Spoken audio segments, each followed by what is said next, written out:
Turi ku mutumba Kivumu, zone Butarugera, komine ya Butihinda, intara ya Muyinga, aho ku munsi wa gatatu umupfasoni Evelyne SENGIYUMVA asanzwe aba mu gihugu ca Reta Zunze za Amerika hamwe n'indongozi za komine ya Butihinda bari baramutse batanguza ku mugaragaro ibikorwa by'ishirahamwe NSENZI Company, aho umugambi w'iryo shirahamwe wugurura ku civugo gira tuti dukunde kandi dukundishe guteza imbere iwacu. Uwurongoye zone Butarugera yamenyesheje abari aho ko anezerejwe cane no kubona umuntu aba hanze y'igihugu yibuka iyo yavukiye. Ati iyo abarundi bose baba hanze bogiye bibuka guteza imbere iwabo, igihugu bogisanze ari umwakaka. Baranezereye cyane kuva ntangwe guca ngaha maze kubona umuntu atakiba i Burundi yibuka iyo yajava. Hariho n'abandi usanga bari bagiye iwabo, mbega jewe abantu basamuka mu mpera amashi. Murabona ibyo twabonye ni byinshi kandi byiza. Aha iyo abarundi bose bari hanze, yaba boge bariyumvira iwabo baje bava, usanze igihugu cyose ari umwakaka. Ariko rero tutiragiye ko hariho n'abicibagirwa ahubwo bakavuga bati tugitabagure. Ariko uyu muntu rero iravuze ati jewe mvuki Kavumu, niho nataye uruzogi, naho ndaha ni kubw'Ikavumu. Sinshobora kwibagira rero abo twavukanye, abavyeyi banje, abavyara, mbega n'igihugu. Kubw'ivyo rero je nkaba ndamukengurukiye. Aba bantu nabo gushimirwa, mbega yaba hari n'abandi bibuka iwabo nk'uku, usanze igihugu cyose ari umwakaka. Mwijambo ryashikijwe na Evelyne SENGIYUMVA asanzwe arongoye ishirahamwe NSENZI Company, yamenyesheje ko uwo mugambi wo kwiteza imbere no guteza imbere havuka waje mu kwitabira akamo k'umukuru w'igihugu ahamagarira abarundi baba hanze gukunda igihugu naho bavuka. Rero uwo mugambi ugizwe hanini no kurima no korora kijambere, kudadaza no guhingura ivyavuye mu burimyi, imyuga mito mito nko kubarira impuzu, hamwe no kwegereza ibidandaza bene gihugu aho bazoza birangurira hafi biboroheye kandi ku biciro bitavuna. Nyanicyubahiro umukuru w'igihugu cyacu ciza cy'u Burundi na leta arongoye nibasiba guhamagarira abarundi kuja ku kivi ngo bashobore guterera nk'abene gihugu muri wa mugambi w'iterambere y'u Burundi ku myaka 10 watanguye mu mwaka wa 2018 gushika mu 2027 ari wo mugambi turimo nibyo turiko turakoreramwo.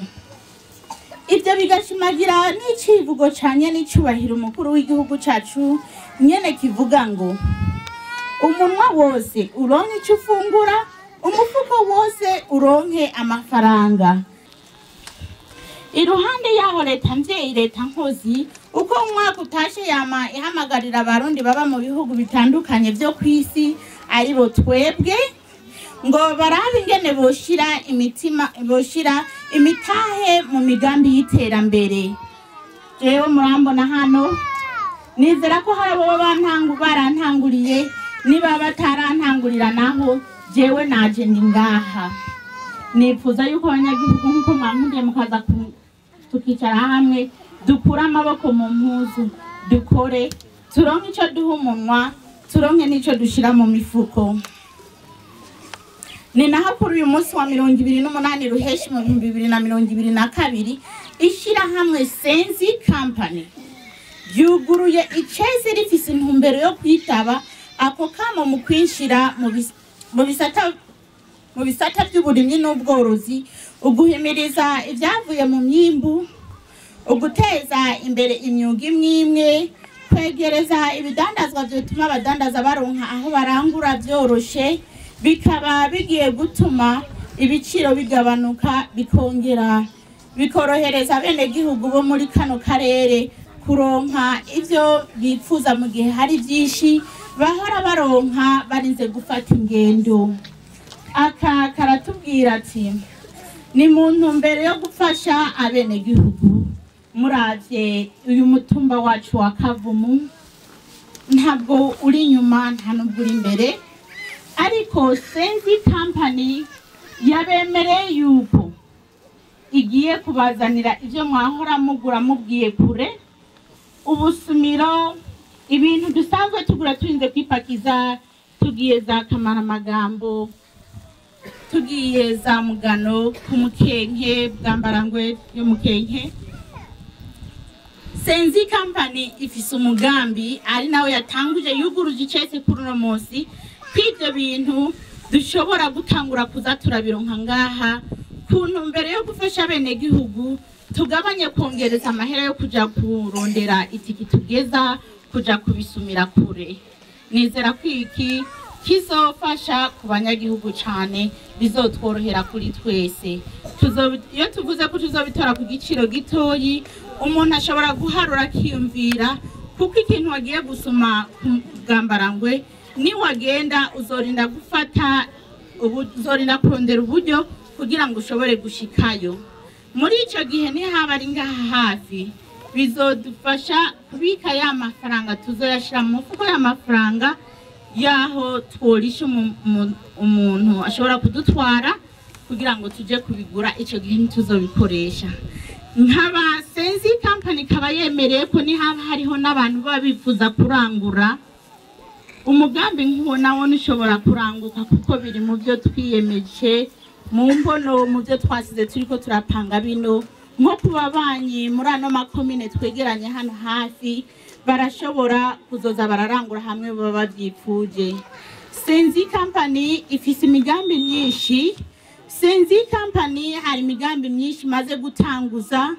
Irafise abadoda twahereye ku ntango turabigisha, twabarondereye umwarimu. Twatanguranye batazi no kunyonga imashini bamwe muri bo, ariko kuri ubu ishati nziza, ipataro nziza, ikanzu nziza y'abamama ntimuzitinye kuyizana ngaha kuri SENGIYUMVA Company.